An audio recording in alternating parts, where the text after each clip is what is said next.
Vous êtes Gérard Chauvin, vous avez publié depuis une vingtaine d'années plusieurs ouvrages sur les religions abrahamiques. Oui, tout à fait, oui. Vous êtes aussi l'auteur d'études spécialisées, notamment pour la revue Connaissance des religions. Oui, oui.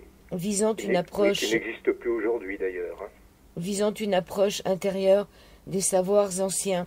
Vous avez publié aux éditions d'Hervy un livre avec un titre très évocateur qui s'appelle Vocabulaire anecdotique de la mort. Oui, tout à fait, oui. Un gros livre qui est une sorte de dictionnaire, on peut dire. Oui, c'est pas tout à fait un dictionnaire. J'ai plutôt choisi pour le mot vocabulaire.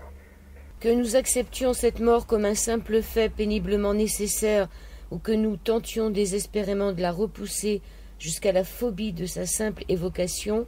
C'est d'expérience courante, hein. Les gens en général ont une certaine, effectivement, rétraction à l'idée même de la mort et quand on leur en parle, j'ai encore eu l'expérience il y a pas longtemps, là où j'habite, une de mes voisines, en laquelle je signalais que je venais d'écrire un nouvel ouvrage, et en me demandant effectivement quel était le sujet, je lui dis c'est sur la mort, et il y a eu une rétraction, ah là là, sur la mort, quoi, voilà. C'est vrai que instinctivement, c'est un sujet qui est un thème, disons, qui est répulsif, on va dire, voilà. Alors ensuite, comment elle est vécue, cette mort, hein, car nous distinguons la mort, quelque chose d'impersonnel et d'assez flou, et les morts auxquelles au moins on peut prêter les traits d'un visage connu et parfois chéri. Oui. Et oui, il est certain que la mort c'est quand même quelque chose qui est difficile à saisir, a priori. C'est quand même quelque chose qui est flou. Je veux dire, si je parle de la vie c'est quelque chose qui semble a priori tout au moins concret, palpable. Et la mort, c'est quelque chose c'est une notion qui est fuyante, hein, bien sûr. La mort, les morts, on va dire, le mort que je connais, l'être vivant que j'ai connu, que j'ai côtoyé, et puis qui quitte ce monde, c'est quelque chose qui est pour moi bien concret. Et pourtant, il n'en demeure pas moins que la mort reste toujours quelque chose qui nous échappe au fond. Le troisième aspect de votre livre, qui nous retient spécialement, comment la mort est-elle dite, c'est-à-dire comment on l'annonce, quelles sont les pensées et les mots pour l'exprimer? Oui, les mots, les pensées et les mots, comment on l'exprime, effectivement, comment on l'oralise, hein, comment on l'expose aussi, on peut dire, oralement, comment elle est dite, quoi, voilà. C'est pour ça, là aussi, que le mot vocabulaire convient bien. Voilà. Oui, qu'est-ce que vous voulez donc savoir, donc? Peut-être plus précisément ma façon un peu de penser, on va dire comme ça, peut-être. Oui, allez-y, dites-nous votre façon de penser. Si vous voulez, pour moi, la mort, c'est pas mon sujet principal, hein. Moi, ce qui m'intéresse en tout premier lieu, c'est le fait religieux. Oui. Même dans la mort, au fond, là, j'ai écrit cet ouvrage, c'est vrai, il est un petit peu atypique par rapport au précédent. C'est le 18e, hein, 18e titre.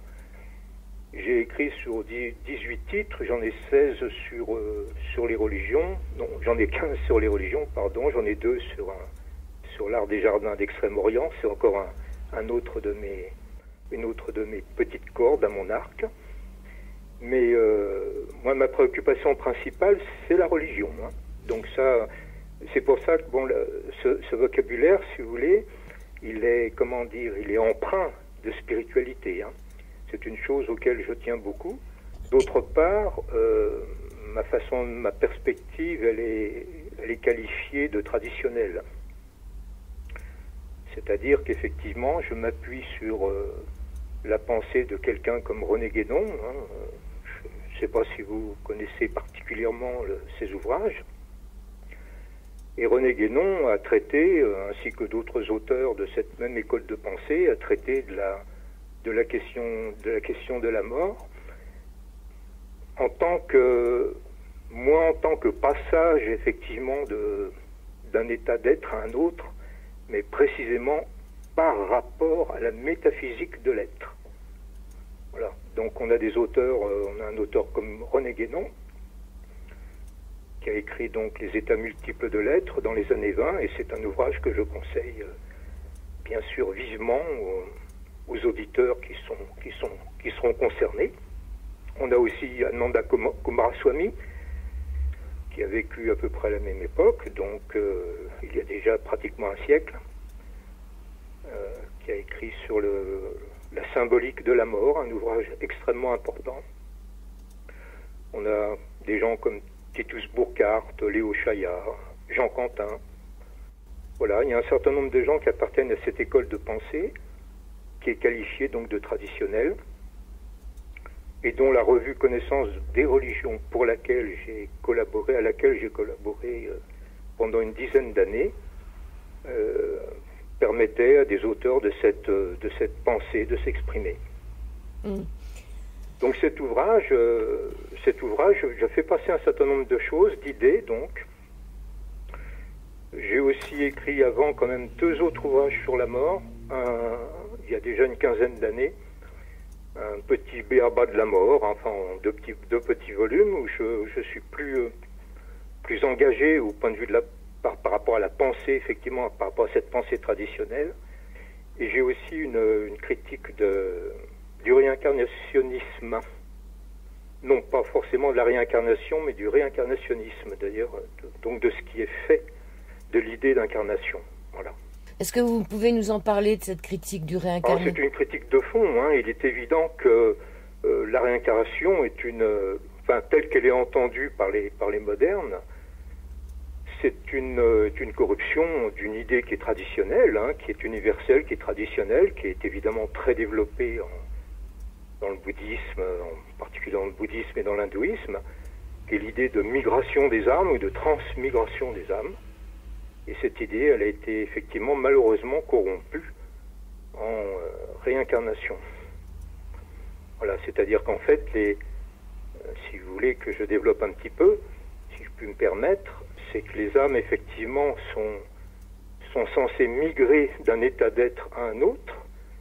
Et pour les réincarnationnistes, on va dire, cette migration n'est pas d'un état d'être à un autre, mais effectivement, comme vous le savez, l'âme est censée réintégrer un corps humain, bien sûr. Or, du point de vue traditionnel, du point de vue de la spiritualité, c'est une impossibilité pure et simple. Sauf peut-être, et même certainement, quelques cas particuliers, et on pense au tulku bouddhiste, le Dalai Lama, voilà quoi. C'est un cas très très très particulier, mais hormis cela, la règle générale des âmes, si je puis dire, la loi plus exactement générale des âmes, c'est la migration d'état en état. C'est-à-dire que nous sommes dans l'état humain et pour la plupart des âmes, il y a passage, il y a changement d'état, un peu comme vous diriez, on prend en général l'exemple de l'eau en tant que liquide, en tant que solide et en tant que gaz. Donc sous le froid, l'eau devient glace, sous la chaleur, elle devient gaz, mais c'est toujours le même corps chimique. Donc voilà, ça c'est ce qu'on peut entendre par migration des âmes, et le but de cette migration étant bien sûr la réintégration de l'être divin, quoi, tout simplement, au plus simple, pour dire au plus simple, la réintégration de Dieu, si vous voulez, voilà, simplement. Voilà, c'est pour ça que je me rattache à cette école critique par rapport à l'idée de réincarnation. Donc pour vous, vous ne croyez pas que vous avez déjà vécu une ancienne vie sur cette terre? Ah non, certainement pas. Non, ni de croix, ni de près, ni de loin, non. Et non seulement ça, mais c'est même effectivement absolument pas souhaitable, parce que un bouddhiste, on va dire, comme on dit, de stricte observance, un bouddhiste traditionnel, ou un hindou traditionnel vous dira que c'est même une calamité. L'idée même de réincarnation est une calamité. C'est effectivement pas un destin heureux pour l'âme.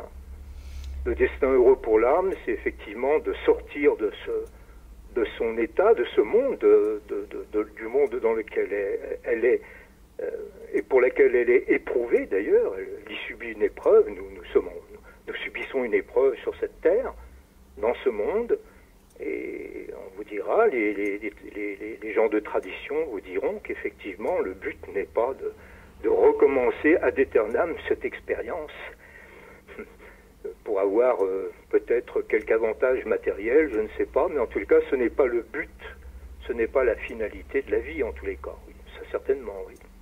Ça voudrait dire que ceux qui n'ont pas réussi une première fois n'ont pas une deuxième chance? Ah, c'est pas un problème de chance, c'est pas une question de chance. C'est la question de faire ce que l'on a à faire ou ne pas faire ce que l'on a à faire. Les religions sont là pour ça, hein, les religions bien comprises, bien entendu. Je n'entends pas par là les caricatures auxquelles on est confronté, en particulier aujourd'hui, hein. Que ce soit d'ailleurs pour le christianisme, l'islam notamment, qui sont les deux grandes religions qui nous concernent quand même le plus directement ici, qui sont chacune à leur façon devenues des sortes de caricatures au fond de l'enseignement, de leur enseignement, on va dire fondamental, quoi. Voilà. Non, c'est pas une question de chance, hein, c'est une question de savoir ce que l'on a à faire et à la grâce de Dieu, voilà, simplement. C'est tout. Il faut se remettre, effectivement, s'en remettre consciemment au juge, c'est-à-dire que je considère aussi, enfin, la pensée traditionnelle d'une façon générale, quelle que soit la religion de référence, considère que la sortie de la vie, la mort, se traduit au-delà d'un certain temps, dans certaines conditions, par un jugement. Donc il y a jugement de l'âme au regard de ce qu'elle a effectivement fait, enfin réalisé plus exactement, de ce qu'elle a réalisé ou ce qu'elle n'a pas réalisé au regard de son devoir. Et son devoir, c'est le retour à l'esprit, c'est le retour à Dieu. Voilà. Ce jugement, paraît-il qu'on se le fait soi-même. Il n'y a pas pire jugement que celui qui se juge lui-même. C'est-à-dire oui, il y a une sorte de préjugement. C'est-à-dire qu'effectivement, je sais quand je fais bien, quand je fais mal. Si j'ai une loi, en quelque sorte, ou si j'adhère à une loi qui m'est donnée, parce qu'au fond, Dieu nous donne des lois ou des commandements. Hein. Si je me comprends par rapport à ces commandements, je sais très bien ce que je fais de bien, ce qui va dans le sens qui doit être le bon, et je sais aussi très bien ce que je ne fais pas. Et donc il y a une sorte de préjugement. Il y a un jugement universel. Bon, je crois que toutes les religions disent à peu près la même chose. Il y a un jugement général, il y a un jugement particulier, et ensuite, entre guillemets ensuite, parce que le temps n'a pas grand-chose à voir là-dedans, il y a un jugement général. Voilà. Et éventuellement, à partir de là, suivant les perspectives, il y a des destins différents, mais grosso modo, de toute façon, qui dit mort, dit jugement. Qui dit vie, je dirais en quelque sorte, qui dit vie, dit épreuve, qui dit mort, dit jugement. Voilà, ça c'est au plus simple. Gérard Chauvin, est-ce que vous pouvez nous dire ce qui se passe pour les gens qui n'ont pas réalisé ce qu'ils auraient dû faire sur cette terre? Eh bien, là aussi, je crois que les religions sont assez claires.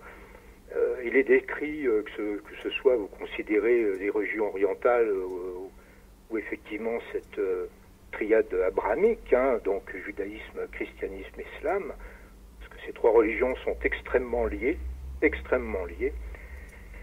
mais même en considérant les religions d'Orient comme d'Occident, il y a le destin des âmes qui n'ont pas effectivement réalisé leur être profond, on va dire leur soi, hein, pour reprendre la terminologie orientale.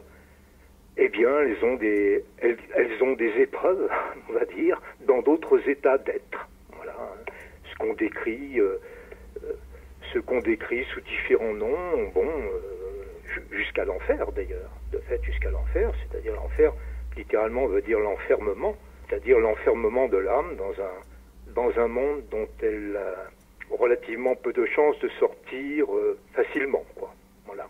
On parle aussi de purgatoire. Hein. Purgatoire, c'est purgation, c'est donc une épreuve. Hein. Donc on a des systèmes de représentation qui peuvent être différents en fonction des religions, mais enfin, grosso modo, on a quand même toujours à peu près le même schéma. Ça, c'est pas Gérard Chauvin qui le dit. Hein. Vous étudiez n'importe quelle religion, même les traditions chamaniques, par exemple, vous prenez les traditions peau-rouge, vous allez avoir des choses qui sont en fait beaucoup plus proches.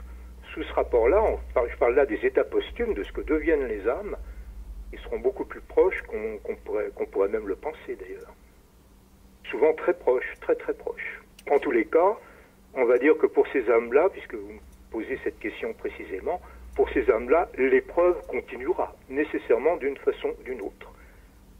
Voilà. Il faut qu'il y ait une épuration, au fond, il faut qu'il y ait une épuration. Il faut que l'âme s'épure, pour qu'elle se spiritualise, au fond, qu'elle naisse à l'esprit, c'est une expression traditionnelle, hein, naissance à l'esprit. Pour qu'une âme naisse à l'esprit, il faut qu'elle se soit épurée des illusions, puisque là c'est pareil, terminologie orientale surtout, on parle des illusions effectivement du monde, ou de l'illusion du monde, qui n'est pas la réalité en soi. Voilà. Donc il faut que l'âme se débarrasse, se dégage, se lave en quelque sorte, s'épure, se purifie, pour parvenir à un état qui soit, on va dire, compatible avec sa nature la plus intime, parce qu'au fond, nous sommes un corps, nous sommes une âme, nous sommes un esprit. Voilà, ça ce sont des notions fondamentales. Voilà. Donc il faut que le corps et l'âme, ce que saint Paul appelait la chair, hein, qui était le composé du corps et de l'âme, pour faire vraiment au plus simple, il faut que ce composé de corps et d'âme se spiritualise. Voilà. Donc, voilà. Ce qui n'est pas spiritualisé, ce qui n'est pas achevé, spiritualisé, purifié ici-bas, le sera de toute façon au-delà, mais dans d'autres états. En tous les cas, certainement pas dans l'état humain qui est le nôtre. Voilà. Vous pensez en la réincarnation dans des animaux? Oui, il y a des systèmes de représentation, oui, chez les antiques, effectivement, oui. Ça porte différents noms. Non, là, c'est encore autre chose. C'est-à-dire que les animaux, il faut bien considérer que l'homme, il occupe une place quand même particulière dans son monde. Il a une place proprement, une situation plus exactement, qui est centrale. Il est au centre de son monde, de cet état humain. Il est au centre de la création, hein, tout simplement. Il suffit de lire la Bible, hein, c'est dans la Genèse. Il est au centre de la création. Il est placé au centre. Et il a des prérogatives et on va dire, des dispositions qui lui permettent volontairement, si vous voulez, de réaliser ce cheminement, ce processus de purification. Ce qui n'est pas le cas des animaux.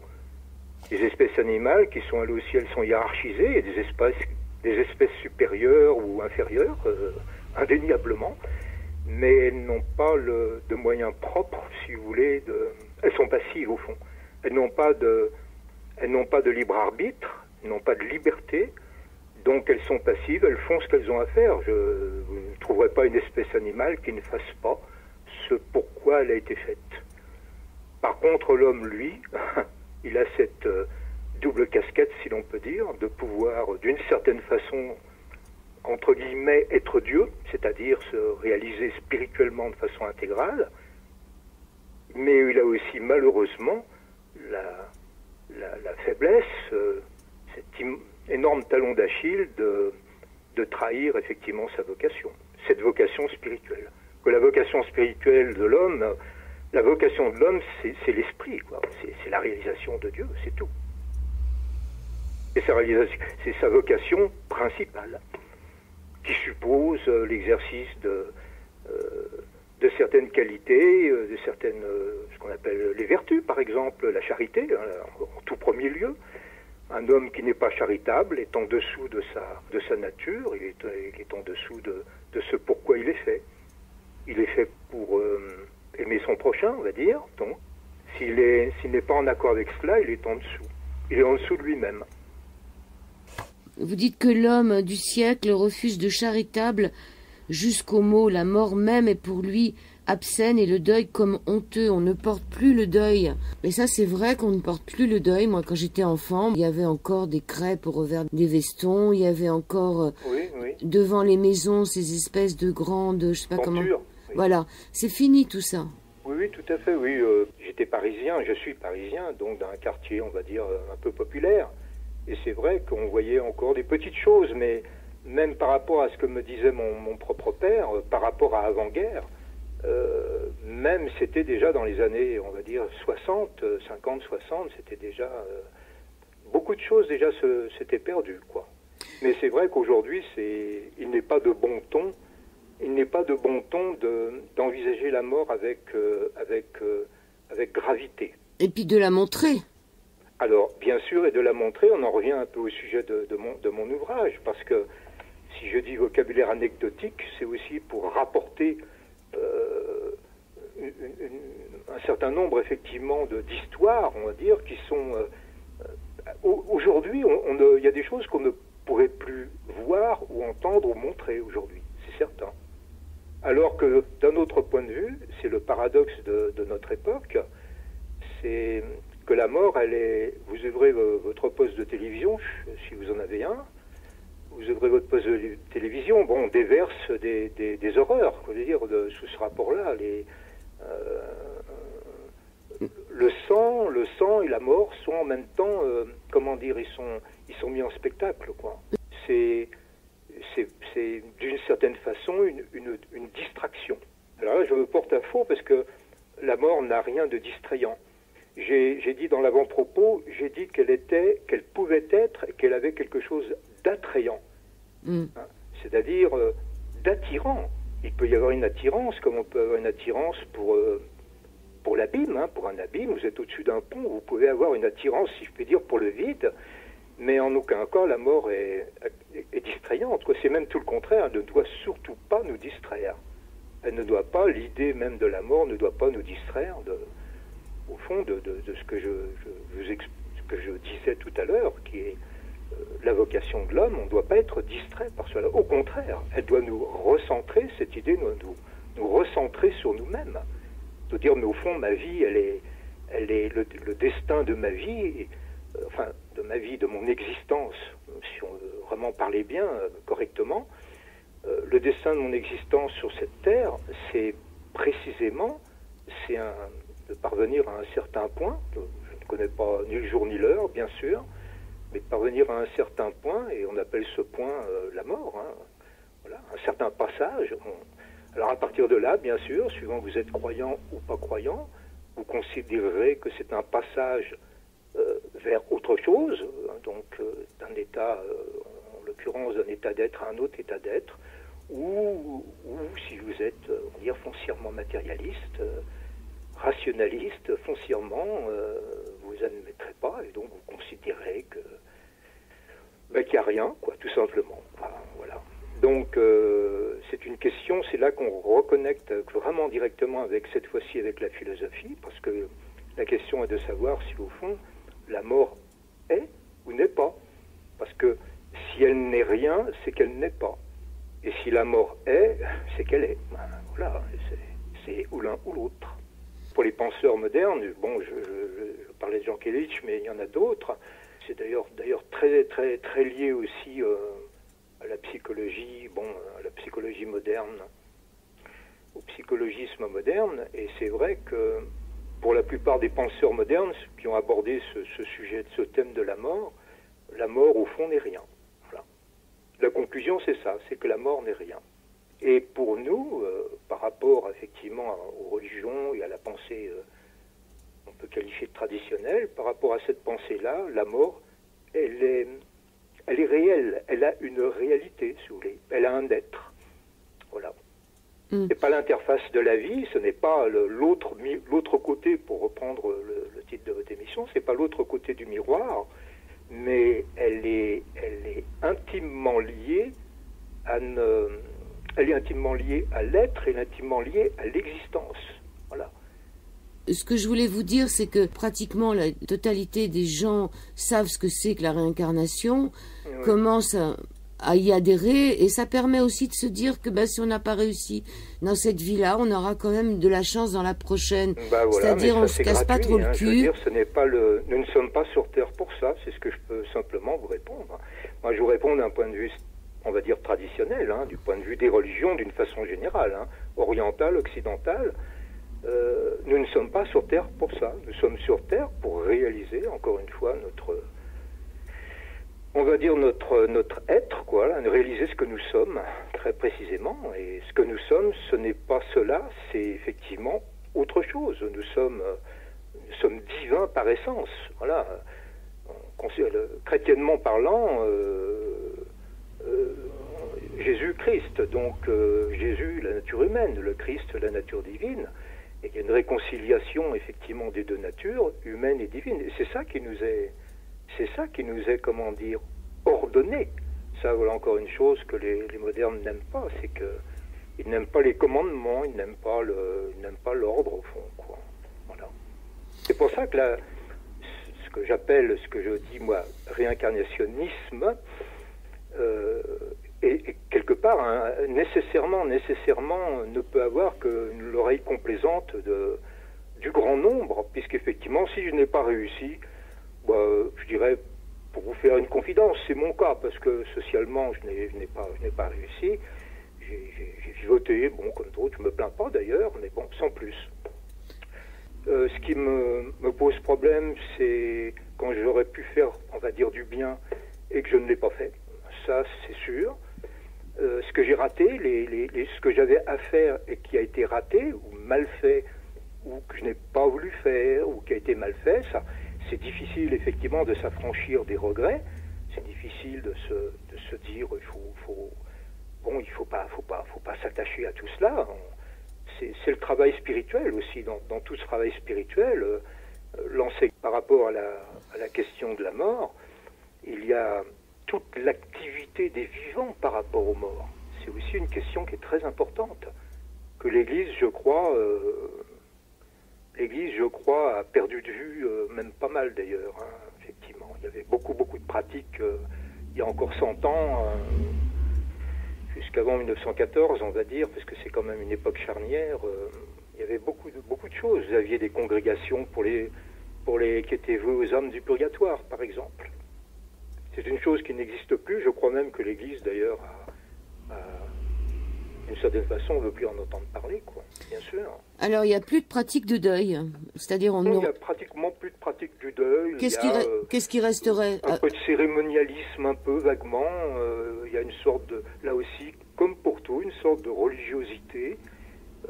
Mais non, pour moi, non, il n'y a plus de pratique au sens traditionnel. Il n'y a plus de pratique régulière. Et donc, il n'y a plus d'efficacité par le fait même. Parce que ces pratiques, c'est pas quelqu'un qui a décidé un jour de faire comme ceci ou comme cela.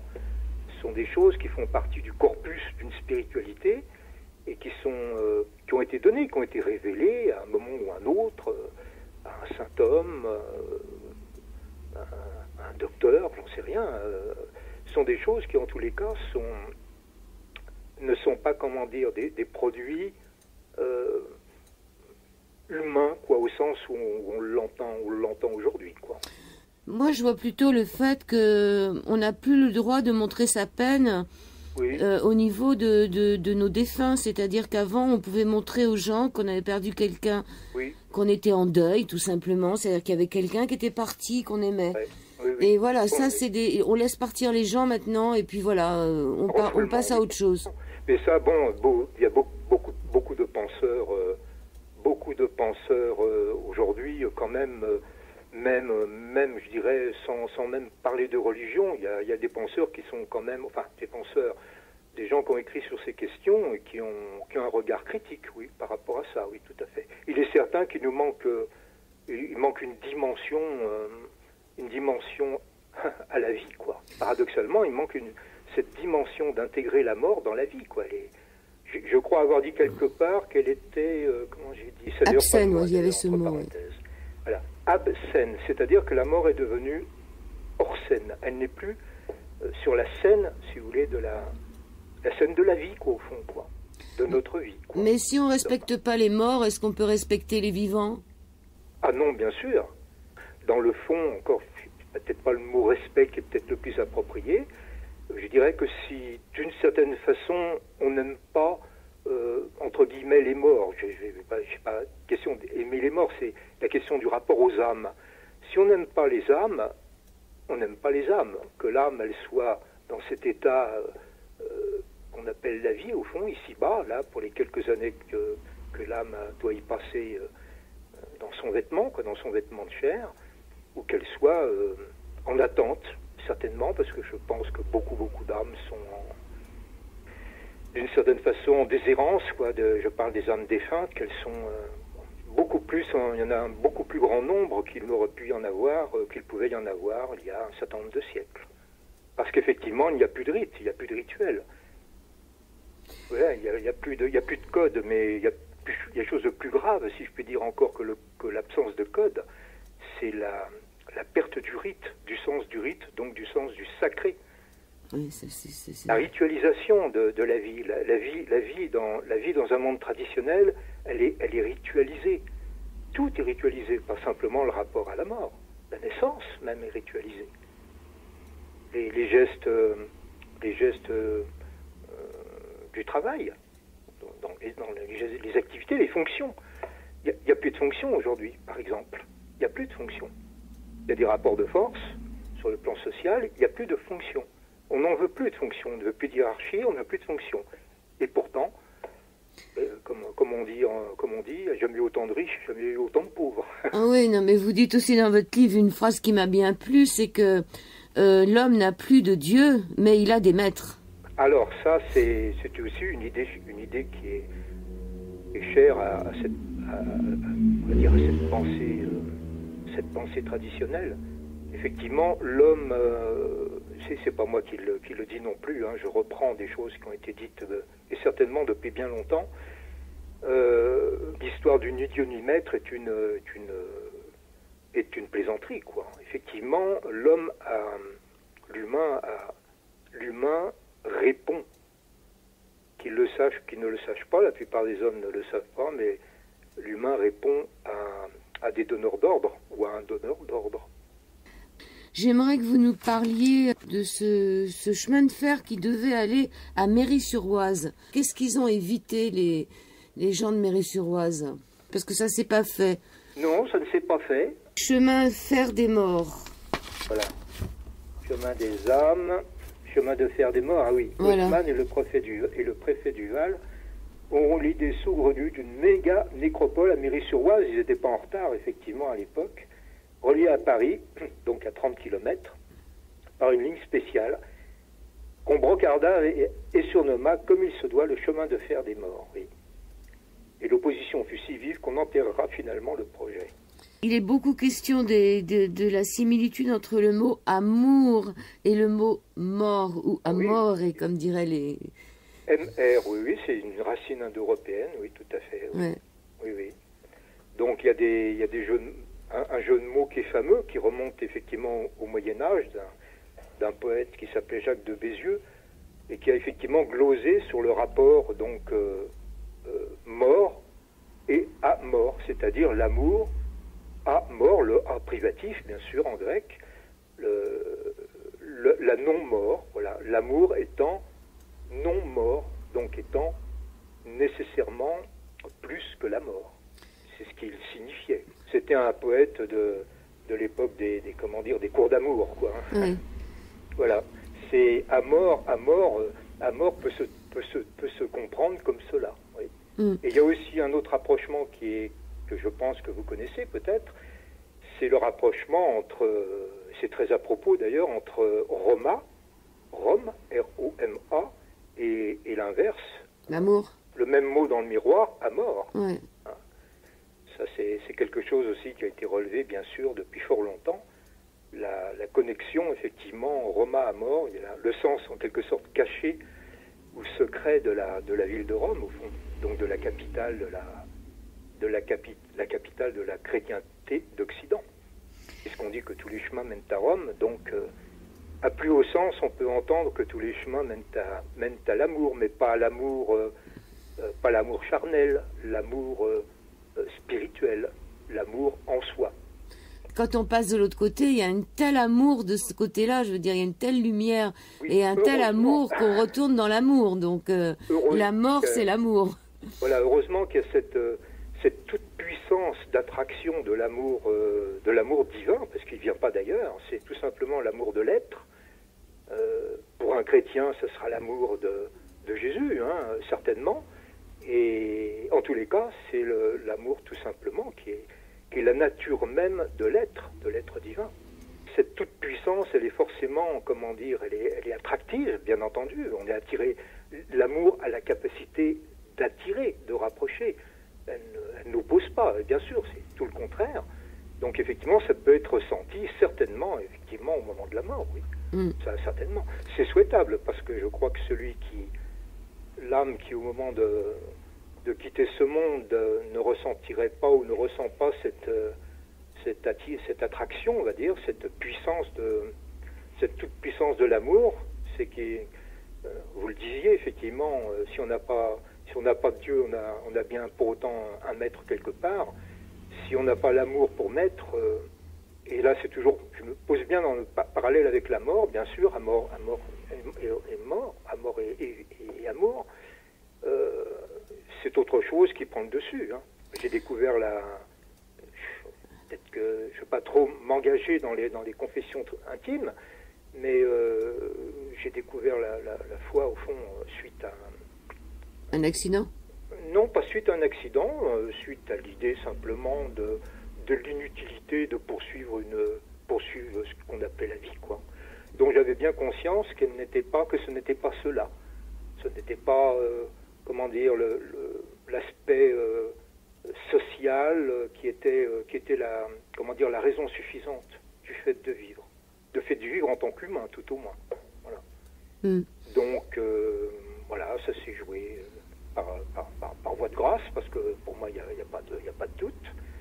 Et ça a été la réponse du ciel à ce que j'appellerais, et c'est arrivé à d'autres, et ça arrive à d'autres encore aujourd'hui, je l'espère, et j'en suis certain, ce qui relève au fond d'une sincérité du cœur, quoi.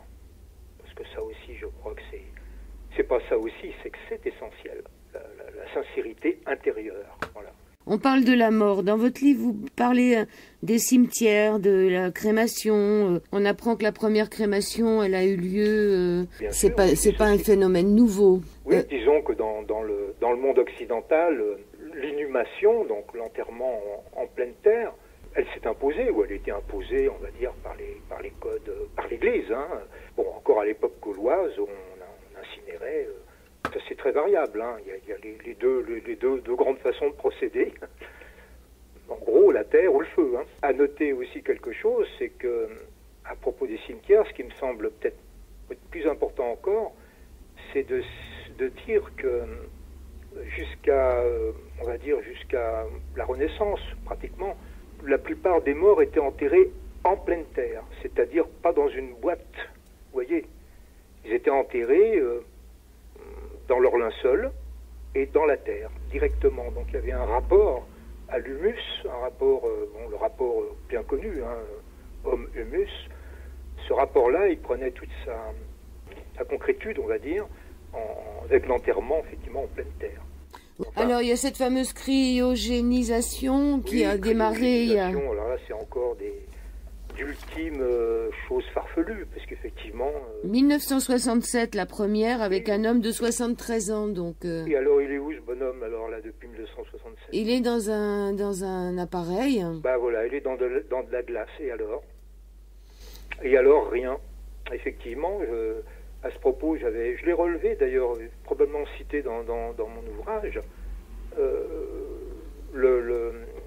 la façon de voir effectivement d'un bouddhiste, Sogyal Rinpoché.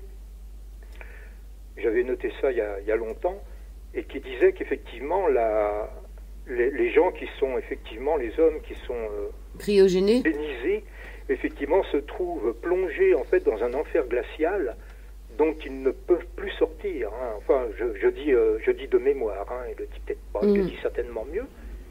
Mais du point de vue on va dire du destin de l'âme, de toute façon, ça ne peut pas être, on va dire, favorable.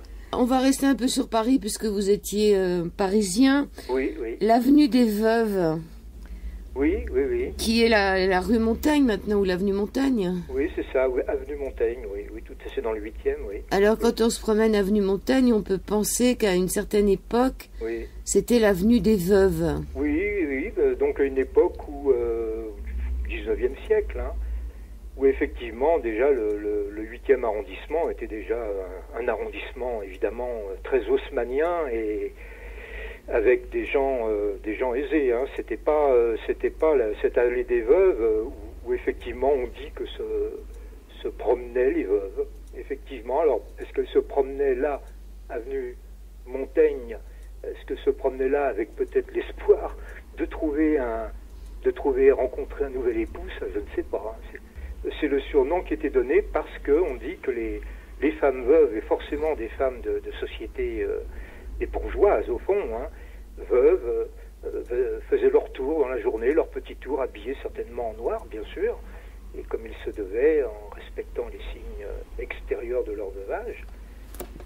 Je vous dis peut-être un peu intéressé, hein, c'est possible. Voilà. Alors sur les cimetières, il y a quelque chose d'assez amusant, le le cimetière des Allemands au Vatican. Oui, oui, tout à fait, oui, c'est une chose que j'avais découvert d'ailleurs assez relativement récemment, relativement peu avant l'édition de l'ouvrage, je l'ai rajouté. Oui, oui, c'est c'est la seule propriété privée à l'intérieur de l'État du Vatican. Oui, tout à fait, oui, c'est une curiosité, oui, tout à fait. Pour une raison inconnue de moi, les pèlerins allemands qui mouraient effectivement lors d'un pèlerinage, d'un déplacement à Rome, un déplacement bien sûr à finalité, à fin religieuse, je suppose, il leur était permis effectivement d'être enterrés à Rome, donc qui est considéré, Rome est considérée comme une terre sainte, du point de vue de l'Église, hein, comme Jérusalem, voilà. Donc c'est considéré du point de vue de l'Église d'Occident comme une terre sainte. Donc, d'une certaine façon, c'est un peu comme s'ils étaient enterrés aussi à Jérusalem. Voilà.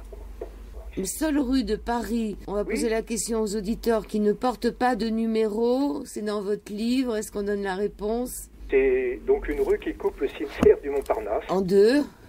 Oui, en deux. Enfin, en deux parties inégales. Hein. Il y a une grande partie, et il y a une petite partie, et ça joint effectivement... c'est du côté du boulevard Raspail, ça retombe sur le boulevard Edgar Quinet, et cette rue, oui, c'est encore une étrangeté, quoi, voilà. Le veau qui longe tout le cimetière du côté sud du cimetière de Montparnasse s'appelait auparavant, c'est pareil, Froidevaux, c'est le nom d'un personnage sans intérêt pour moi particulier, il s'appelait la rue du Champ d'Asile, le Champ d'Asile. Et le Champ d'Asile, anciennement, on appelait comme cela un cimetière, le Champ d'Asile. Oui. Donc il y avait un cimetière, avant le grand cimetière Montparnasse qu'on connaît, il y avait certainement déjà un petit cimetière local, quoi, voilà, comme il y en a, paroissial, on va dire, comme il y en avait tant. Rue du Champ d'Asile, c'est un très joli mot.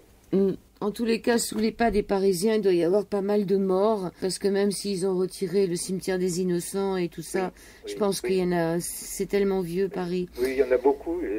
Dernière fois que je suis allé à Paris, j'attendais mon épouse, j'étais sur un banc, je crois que c'est la rue Palatine. J'étais sur un banc, puis il y a quelqu'un qui est venu avec qui j'ai un peu parlé. Comme ça, je lui ai dit, vous savez que là, il y avait, à l'endroit où vous êtes, où on est assis, là, il y avait un cimetière autrefois. Elle dit, non, je ne savais pas. Pourtant, je suis du coin, mais je ne savais pas. Elle m'a dit, bah oui, il y avait un cimetière. Et on avait même, au numéro 1 de la rue Servandoni, qui part vers le jardin du Luxembourg, on avait même la maison du bourreau. Au numéro 1, il y avait la maison du bourreau en plus. Alors non seulement il y avait le cimetière, mais il y avait la maison du bourreau, c'est comme ça qu'on l'appelait, la maison du bourreau. Alors vous parlez dans votre livre aussi de toutes les façons dont on peut donner la mort, la décapitation, on apprend on apprend que jusqu'en 1914, les Allemands, ils décapitaient à la hache. Donc ça fait un peu peur. Là. Vous parlez aussi de l'emmurement. C'est pas le côté à côté. Non. Et puis, il y a plein de choses intéressantes. Vous dites que la décimation, parce qu'on dit ils sont décimés, et dans le mot décimé, il y a 1 sur 10. 1 sur 10, c'est-à-dire qu'effectivement, des punitions collectives, ça c'était propre à l'armée romaine, mais ça a été appliqué effectivement, je crois, après dans certaines armées impériales en Russie.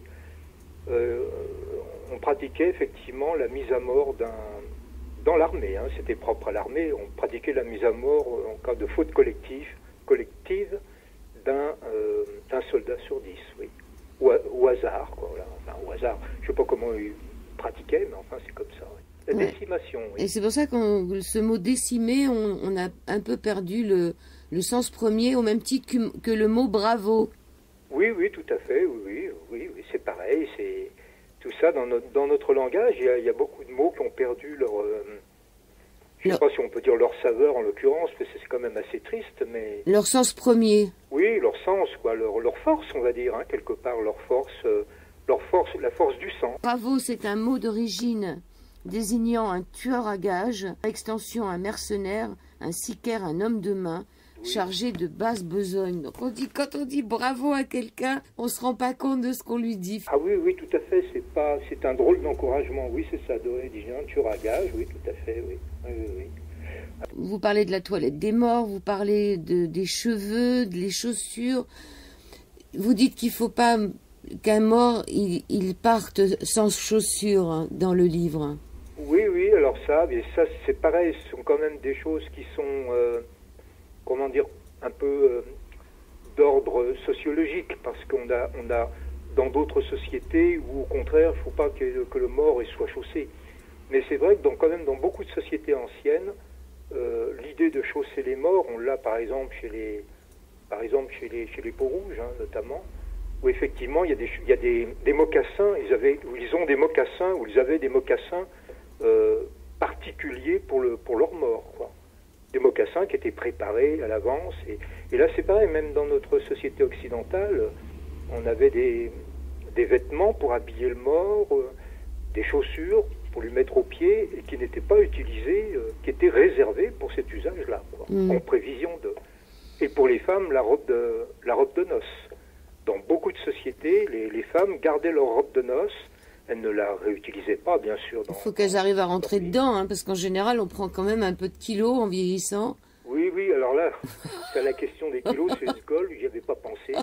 C'est vrai que peut-être qu'il faudra peut-être intervenir un peu en catastrophe pour élargir un peu, mais bon, le principe est là quand même, c'est toujours ce rapport vie-mort, hein. Il est bien de brûler le matelas d'un mort, hein, de ne pas balayer dans la chambre d'un mort. Oui, tout à fait, oui, des choses qui ont été signalées encore,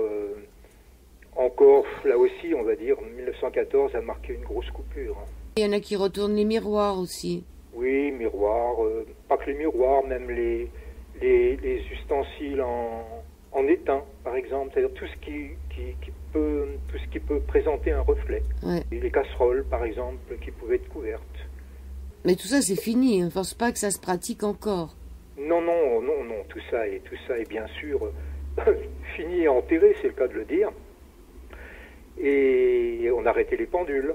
On mettait une bougie. Alors, on en trouverait à la porte ou on l'en trouverait pas. Il y avait des conditions. Enfin bon, c'est tout ce qui constitue, au fond, la ritualité d'une société traditionnelle. Oui, mais est-ce que c'était pas de la superstition? La superstition, strictement parlant, une chose est superstition dès lors que quelque part elle n'est plus comprise dans son essence, dans son principe. Foncièrement, fondamentalement, non, c'est pas une superstition. Ce sont des rites, mais il est évident qu'avec le temps et la dégénérescence et la perte de sens du sacré, parce qu'on n'a pas attendu le XXe siècle pour ça tout à fait, beaucoup de choses étaient comprises auparavant, au fil du temps, on en a perdu au fond le sens réel, donc au fond le sens spirituel. Voilà.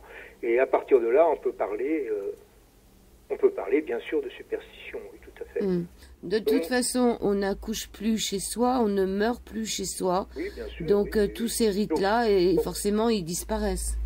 Oui, là, c'est ça. Donc les morts sont escamotés, oui. Ça a été dit aussi, on parle de mort, on a dit la mort escamotée, oui, dans le monde moderne, oui, elle est escamotée, oui. Mais même la naissance, d'une certaine façon, est escamotée. Elle est effectivement... elle est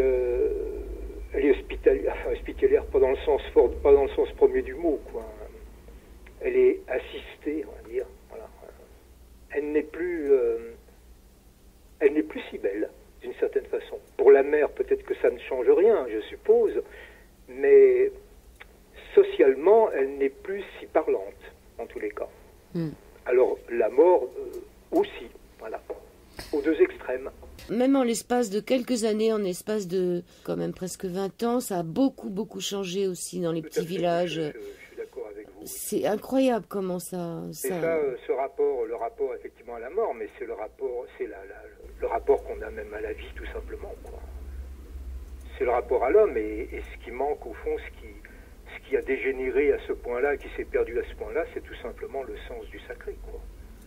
C'est le sens du sacré, de ce que signifie effectivement le sacré. Le monde dans lequel on est un monde profane, foncièrement profane. Qu'ici ou là, il y ait des gens qui aient une autre position, heureusement, il y en aura toujours. Mais comme vous le dites, en très peu de temps, en quelques décennies, oui, tout à fait. Moi, je vois, hein, même à l'échelle d'une, deux, trois générations, c'est spectaculaire. Quand je me rappelle des souvenirs que j'ai de ma grand-mère, par exemple, la place que tenait encore la religion dans la vie de ma grand-mère, déjà dans celle de mon père bien, et de ma mère, bien, beaucoup moins, et pratiquement plus. Et puis moi, j'ai été élevé au fond, dans l'indifférence. Je ne vais pas dire à la limite dans l'athéisme, je ne sais pas trop ce que ça veut dire, mais au moins dans l'indifférence, oui. Mm.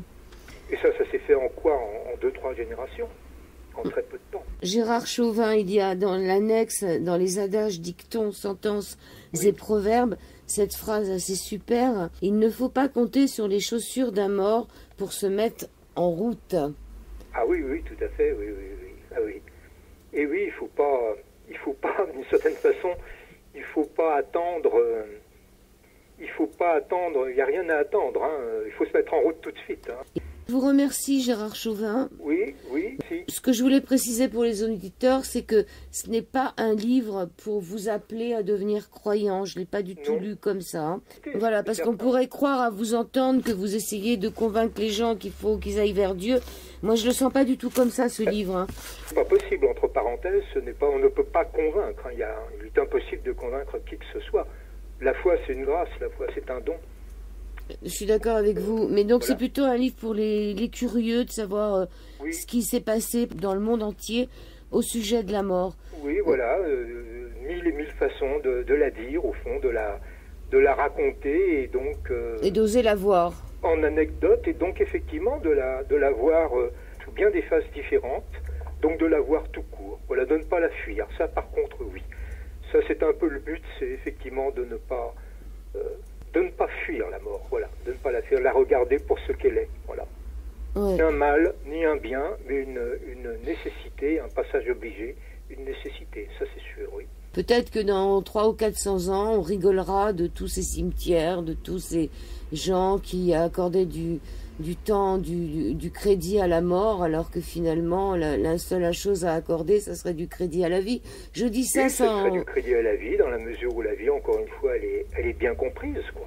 C'est pas un lieu de loisir, quoi. C'est pas une oisiveté. Hein. Non, et puis il y en a qui se réjouissent à la mort des autres. Hein. Il y a certaines peuplades où ils font la fête.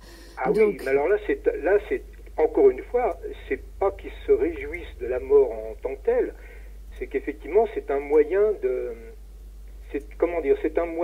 faciliter le départ de l'âme du mort, du défunt. C'est pour qu'effectivement l'âme, quelque part, d'une certaine façon, c'est pour l'inciter à partir. Voilà, ne pas s'accrocher. Voilà. Ça fait partie de ces rites innombrables qu'on trouve dans beaucoup de sociétés, où effectivement, on a des rites semblables. On a le déroutage, par exemple, le fait qu'on déroutait le mort en revenant du cimetière, c'est-à-dire qu'on passait par des chemins tordus, zigzagueux, on franchissait des petits ruisseaux, parce qu'on savait que les âmes, elles n'aimaient pas passer les cours d'eau, pour qu'effectivement le mort ne puisse plus revenir chez lui, parce que ça c'est une grande préoccupation dans une société traditionnelle, que le mort, l'âme du mort, ne revienne pas. Il faut qu'elle parte. Il faut qu'elle parte. Voilà.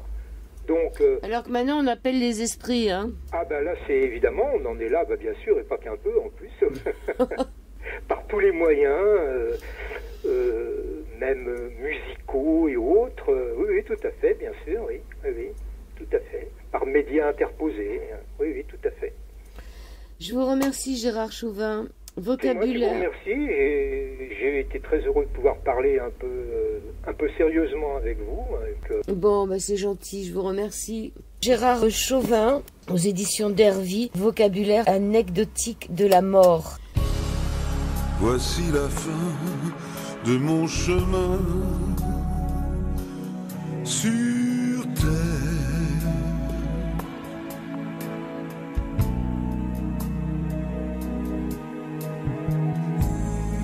Je viens vers toi, accueille-moi, mon Père.